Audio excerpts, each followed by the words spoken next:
आज हम महिला संत कारेकाल अम्मैयार के जीवन चरित्र को श्रवण करेंगे।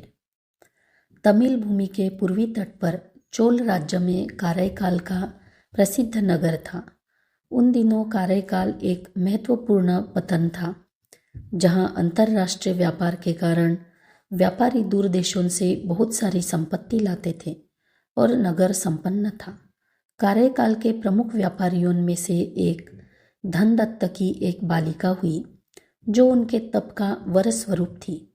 माँ लक्ष्मी के समान सुंदर उस बालिका का नाम पुनीतवती रखा गया। चलना सीखने के साथ साथ उसने प्रभु की सेवा करना भी सीख लिया। जब उसने बात करना प्रारंभ किया तो उसके पंखुड़ी जैसे ओठ केवल भगवान के नृत्य के बारे में बात करते थे, जो शब्दों से परे थे। जैसे एक कलिका उत्तम पुष्प में विकसित होती है, वैसे ही पुनीतवती एक उत्कृष्ट युवती के रूप में बड़ी हुई। वह उन निष्कलंक भगवान के चरणों के पुष्पों के समान सुंदर थी। नागपट्टिनम के निधिपति नाम के एक प्रसिद्ध व्यापारी थे, जिनका परमदत्त नामक एक पुत्र था। उनके स्वजनों ने धनदत्त के पास पुनीतवती के लिए परमदत्त के विवाह का प्रस्ताव रखा। हर्षोल्लास के साथ दोनों पक्ष विवाह के लिए सम्मत हो गए और एक शुभ तिथि का चयन किया गया। विवाह पारंपरिक विधि से हुआ, जिससे दोनों परिवार प्रसन्न हुए। धनदत्त अपनी एकमात्र संतान से दूर नहीं रहना चाहते थे, इसीलिए निधिपति के समर्थन से उन्होंने दंपत्ति के लिए कार्यकाल में ही घर गृहस्थी स्थापित कर दी और उन्हें पर्याप्त धन प्रदान किया। परमदत्त ने अपनी कार्यकुशलता से उस धन को कई गुना बढ़ा दिया और परिवार की देखभाल करते हुए अपनी पवित्र, प्रेमपूर्ण और समर्पित पत्नी के साथ आनंद से रहने लगे। पुनीतवती ने पारिवारिक जीवन के सभी कर्तव्यों को अच्छे से निभाया और शिव भक्तों को आश्रय दिया। प्रेम स्वरूप भगवान के प्रति अत्यधिक श्रद्धा के साथ वे उन भगवत भक्तों को भोजन और अन्य वस्तुएं प्रदान करती थी। एक दिन परमदत्त से मिलने कुछ लोग आए थे और उन्होंने उन्हें 2 आम दिए। उन्होंने इसे अपने सेवक के माध्यम से अपने घर भेज दिया। उनकी कर्तव्यपरायण पत्नी ने दोनों आमों को घर में सुरक्षित रख लिया। उसी समय पन्नग भूषित भगवान का एक सेवक भूख से व्याकुल होकर घर के द्वार पर आया। पुनीतवती ने उनका स्वागत किया और उनकी भूख मिटाने के लिए भोजन परोसा। अतिरिक्त व्यंजन की कमी को पूरा करने के लिए उन्होंने अपने पति द्वारा दिए गए 2 आमों में से एक को भोजन के साथ परोस दिया। उनके मन में भक्त की सेवा से बढ़कर और कुछ नहीं था। उनकी सेवा के लिए आशीर्वाद देते हुए शिवभक्त, जिनकी आयु से संबंधित थकान और भूख अच्छे भोजन और मीठे आम के कारण दूर हो गई, अपने मार्ग पर चले गए। कुछ देर पश्चात मध्याह्न के समय पुनीतवती के प्रिय पति घर आए। स्नान के पश्चात वे मध्याह्न के भोजन के लिए बैठे। पत्नी ने प्रेम से पति को बचे हुए आम के साथ अच्छा भोजन परोसा। फल के अनोखे स्वाद ने उन्हें दूसरे फल को भी खाने के लिए प्रेरित किया। पुनीतवती उस जगह से ऐसे चली गई जैसे वे दूसरा आम लेने जा रही हो, किंतु वे चिंतित थी। अब क्या करें? उन्होंने भक्तों के एकमात्र आश्रय प्रभु से प्रार्थना की। भगवत कृपा से उनके हाथ में अद्भुत स्वादु आम प्रकट हुआ। वे इसे अपने पति के पास ले आई। अमृत से भी अधिक स्वादिष्ट आम ने परमदत्त को आश्चर्यचकित कर दिया और उन्होंने पूछा कि यह स्वर्गीय आम कहाँ से प्राप्त हुआ। वे समझा न सकी, क्योंकि भगवान की कृपा को समझना कठिन है, किंतु उसे लगा कि पति को उत्तर दिए बिना रहना भी ठीक नहीं था। सच बोलने का दृढ़ निश्चय करके मन ही मन भगवान के चरणों में प्रार्थना करते हुए उन्होंने सब कुछ बता दिया।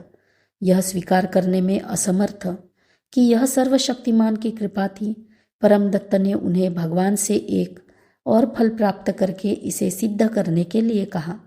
उन्होंने श्मशानवासी भगवान से विनती की कि यदि उन्हें वह आम पुनः नहीं मिला तो उनकी बातें असत्य मानी जाएंगी। उनके हाथ में एक आम आ गया। जब कांपते हुए परमदत्त ने उस आम को अपने हाथों में लिया तो आम अदृश्य हो गया। भय और सम्मान की मिश्रित भावना उनके साथ परमदत्त ने उस क्षण से उन्हें स्पर्श न करने का निर्णय ले लिया। एक दिन दूर देशों की यात्रा से धनोपार्जन हेतु वे साथी व्यापारियों के साथ उस नगर से प्रस्थान कर गए। अपनी यात्राओं से बहुत सारा धन अर्जित करके पांड्य राज्य के एक व्यापारी की पुत्री से विवाह कर वही निवास करने लगे। पुनीतवती की स्मृति को आदरपूर्वक अपने मन में जीवित रखते हुए वे बिना किसी के जाने वहां रहने लगे। पूर्व पत्नी को देवी मानते हुए उनकी स्मृति में उन्होंने अपनी पुत्री का नाम पुनीतवती रख दिया। इसी समय कार्यकाल में परमदत्त की निर्दोष पत्नी उनकी प्रतीक्षा करते हुए भगवान के भक्तों की निरंतर सेवा कर रही थी। एक दिन उन्हें पता चला कि उनके पति बहुत सारा धन अर्जित कर पांड्य राज्य में रह रहे थे। बंधुओं ने उन्हें परमदत्त के पास ले जाने का निर्णय लिया। अपने आगमन के बारे में पहले से ही सूचित कर वे सब पांड्य राज्य के नगर गए। भय और श्रद्धा के साथ अपनी पत्नी और पुत्री संग परमदत्त प्रणाम करने के लिए आगे बढ़े। तीनों ने पुनीतवती के चरणों में प्रणाम किया। परमदत्त ने कहा कि उनका जीवन केवल पुनीतवती का आशीर्वाद था और उनके पुत्री का नाम उन्हीं का दिव्य नाम था। पुनीतवती निस्तब्ध रह गई और तुरंत पीछे हट गई। वहां उपस्थित स्तंभित बंधुजनों को परमदत्त ने बताया कि पुनीतवती कोई साधारण स्त्री नहीं अपितु देवी समान पूजनीय थी। परमदत्त ने सभी से अनुरोध किया कि वे सभी पुनीतवती की पूजा करें। जहां बंधुजन इन शब्दों से भयभीत थे, उस उत्कृष्ट गुणों वाली सुंदर युवा स्त्री ने ब्रह्मांड को विष से बचाने वाले भगवान नीलकंठ से प्रार्थना की, यदि मेरे पति का यह निर्णय है तो आप कृपा कर इस शरीर द्वारा प्राप्त सुंदरता को हर ले और मुझे एक कंकाल देह दे जो सदैव आपकी स्तुति करता रहे। मृत्युंजय भगवान की दया से उन्होंने अपना सुंदर शरीर त्याग कर एक कंकाल देह प्राप्त किया, जिसकी आज भी सभी लोगों में पूजा की जाती है। वहां जो बंधुजन उपस्थित थे वे विचलित हो गए। उन्होंने कार्यकाल अम्मैयार को प्रणाम किया और वहां से प्रस्थान कर गए। जब आत्मा का संयोग शिव के साथ होता है तो ज्ञान झरने के समान प्रवाह करने लगता है। यही अम्मैयार के अद्भुत तिरु अंतादि के रूप में प्रकट हुआ, जिसमें वे गाती है कि वे उन गणों के साथ एक हो गई है जो भगवान के चरण कमल में नित्य स्तुति करते हैं। तत्पश्चात उन्होंने इरट्टे मणिमाले अंतादि पद्य की रचना की, जिसमें पारम एकांतरिक पद्य की शैली समान होती है। कैलाश पर्वत की सीमा में प्रवेश करने की प्रबल इच्छा से जहां बंधन रूपी 3 दुर्गों को नष्ट करने वाले भगवान त्रिपुरांतक निवास करते हैं, वे आगे बढ़ी। मार्ग में जन उनके कंकाल रूप को देखते ही डरकर भाग जाते थे, किंतु उन महान भक्त ने यह कहकर उनकी ओर ध्यान नहीं दिया कि जब स्वयं महादेव ने उन्हें आशीर्वाद दिया तो उन्हें इस बात की चिंता क्यों कि अज्ञानता के अंधेरे में मग्न लोग उनके रूप के विषय में क्या सोचते हैं। वे उस पवित्र शिखर के परिवेश में पहुंची। सर्वशक्तिमान भगवान के उस निवास पर अपने पैर रखना उन्हें स्वीकार नहीं था, इसलिए वे अपने शीर्ष के बल पर पर्वतारोहण करने लगी। जगन्माता जो स्वयं परम शिव भक्त है और सदैव भगवान के साथ रहती है, उन्होंने कार्यकाल अम्मैयार की भक्ति से विस्मित होकर भगवान से पूछा, यह कैसा प्रेम है?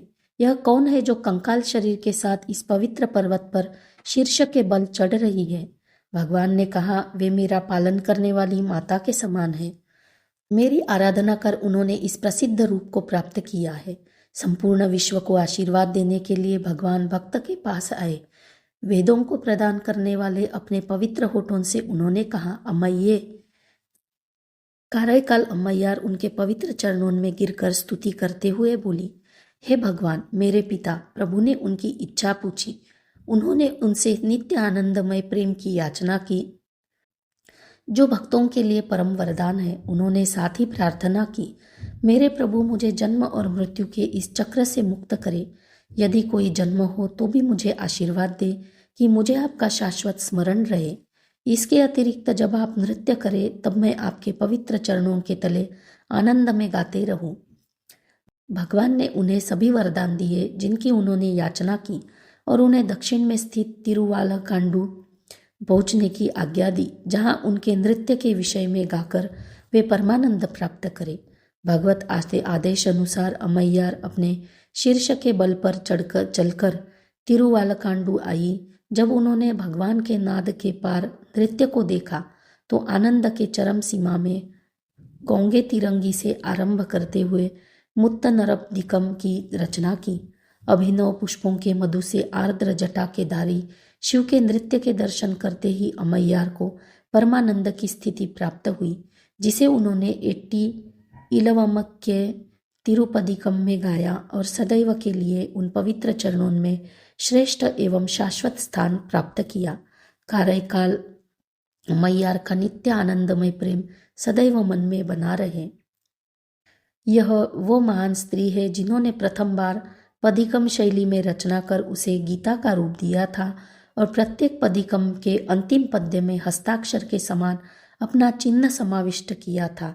तत्पश्चात कई लोगों ने इनका अनुकरण भी किया, इसीलिए इनके द्वारा गाए गए पदिकम मुत्त तिरुपदिकम के नाम से जाने जाते हैं।